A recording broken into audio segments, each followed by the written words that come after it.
I'm Carmela Fonbuena. Joining us is Undersecretary Jose Luis Alano. He is the former Navy Chief.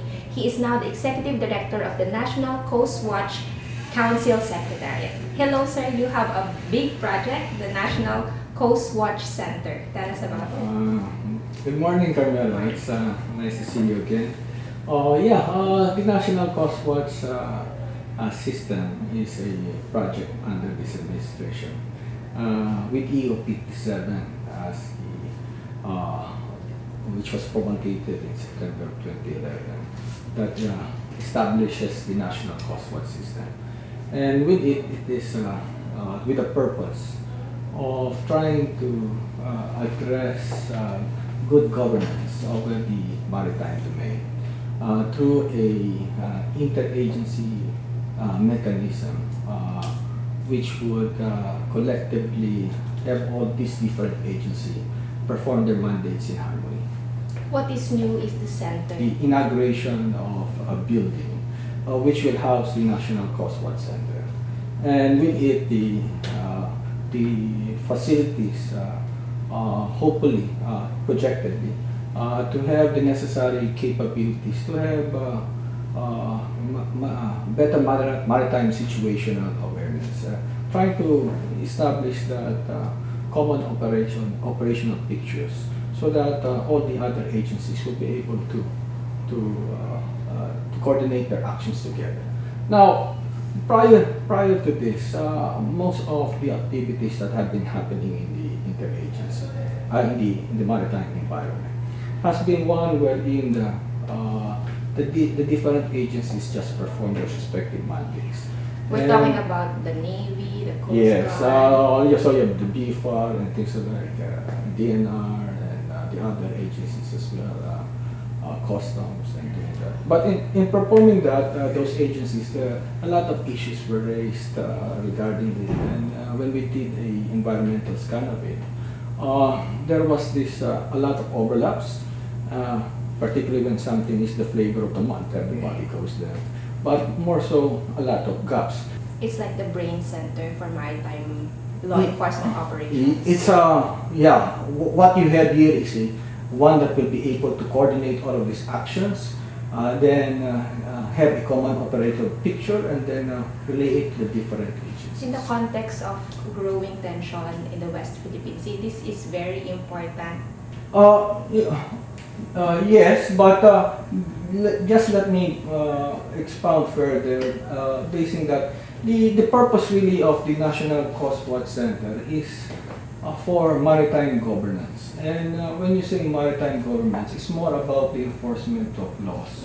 So most of the things that we address are non-state actors like terrorism, piracy, smuggling, and the like. So these are the things and issues that we try to ensure. So with the objective of performing law enforcement, safety at sea, and as well as the environmental protection.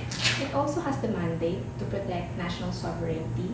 So in the context of West Philippines, what role does it play? Now, leading to that, where it comes in is that it provides the necessary information that would be necessary for the concerned agencies that will be addressing it. And usually, this is being addressed at the highest level, wherein the agency that would address security and defense would be the agencies that would be most needing of this information. For example, there are Chinese Coast Guard. There's a conflict at sea between the Chinese Coast Guard and local fishermen. Now, relating to that, that is now at the higher plane, because what you're looking at, this is now a state actor when you deal with this thing. So it would be a different agency that would be addressing it. But the center itself would be able to continue to provide the necessary assistance for those respective agencies to perform their mandates. And why is the center important, sir? Because I understand this will have equipment, you will have radars.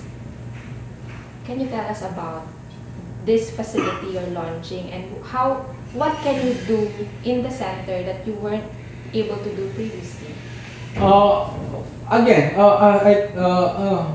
what would you have would be a center that would be able first to have maritime situational awareness. In maritime situation, we have one of the challenges that we have as an archipelago is that we have so much sea space, and it's actually more than our land area, and one of the longest coastlines in the world. So the challenge in order to make sure that you know what's happening in that area. Now this is one of the objectives of the National Coastal Center, is to pull in all of the necessary resources that you have in monitoring that area and making sure that you're now able to get a total picture of what's happening. And with it, coordinate also now the necessary response to do it. Now, in responding it, we have to clearly identify what kind of situation or what type of incident is involved.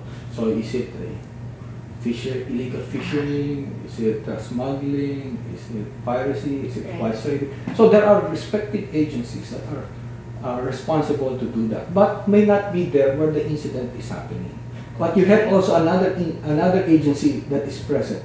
Through the National Coast Watch Center, you are now able to coordinate this action, but in giving now or deputizing the agency that is there, but still the lead agency taking managing the situation, and with it the proper prosecution and disposition of the incident.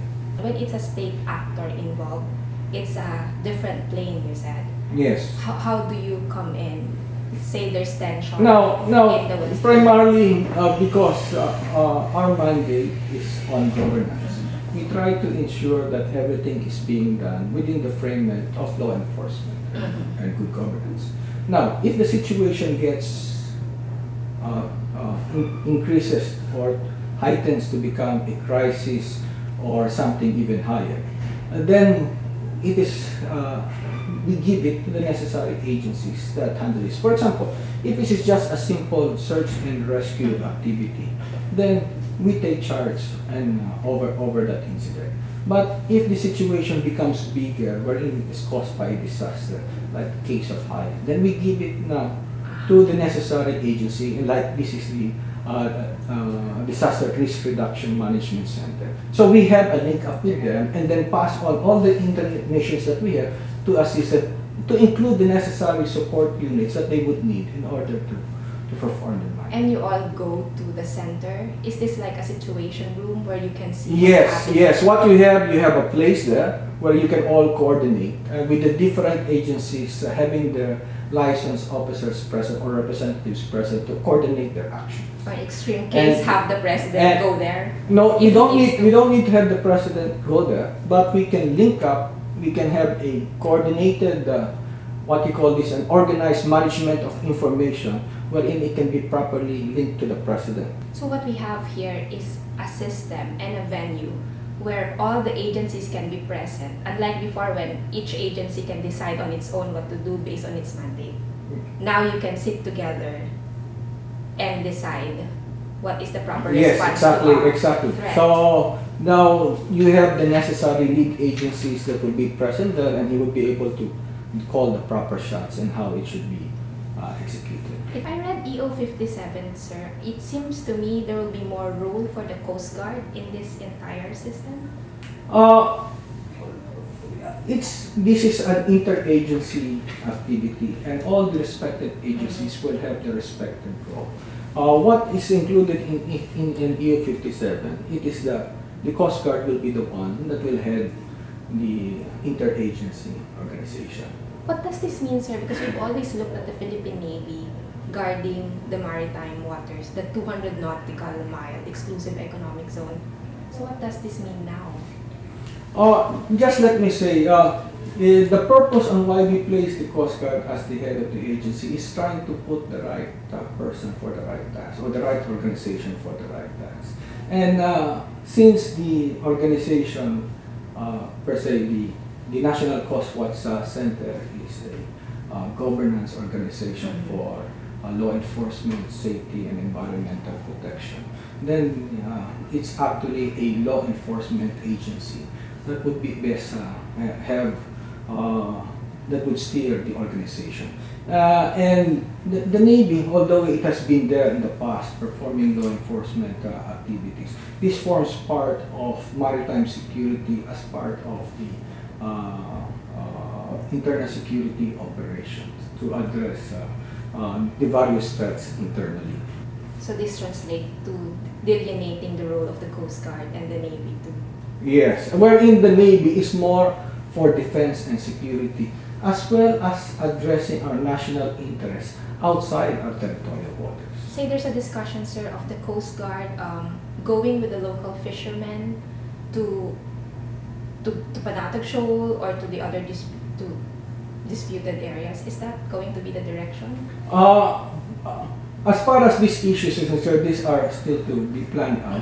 But what I can say is that as long as these are pertaining to governance and law enforcement, then it will fall under the jurisdiction of the National Coast Watch Center. Things that would deal with otherwise would be done by the respective agency that is responsible for doing so. And sir, the EO 57 says the National Coast Watch Center is allowed to get foreign assistance, and we're getting assistance from which countries? Just as far as the EO 57 is concerned, pertaining to the resources that will be needed to do this. Now, this is a project of the Philippine government, and it is a cooperation between among all the different agencies to ensure that we will be able to establish a National Coast Watch Center. But as we are trying to do that, again, there is a lot of challenges, as I mentioned earlier, the vastness and the limitation of our different resources in order to do that.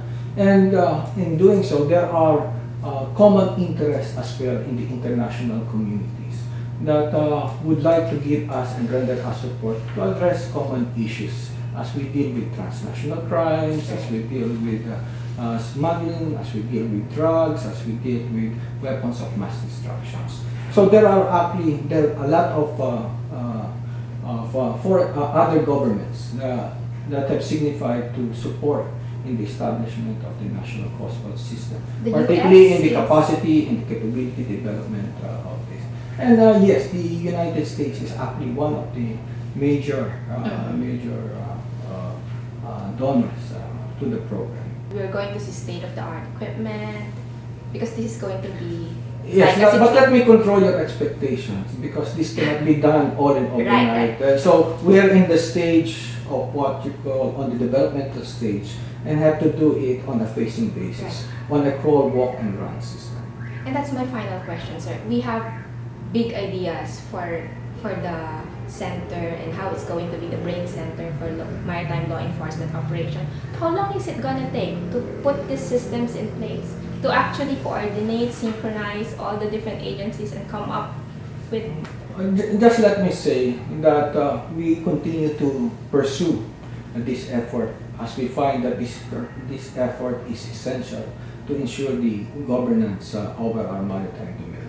As we do that, we will continue to tirelessly exert our efforts in establishing that system. And hopefully we'll have better, we can address better the issues confronting the country. Thank you very much, sir, for giving us your time.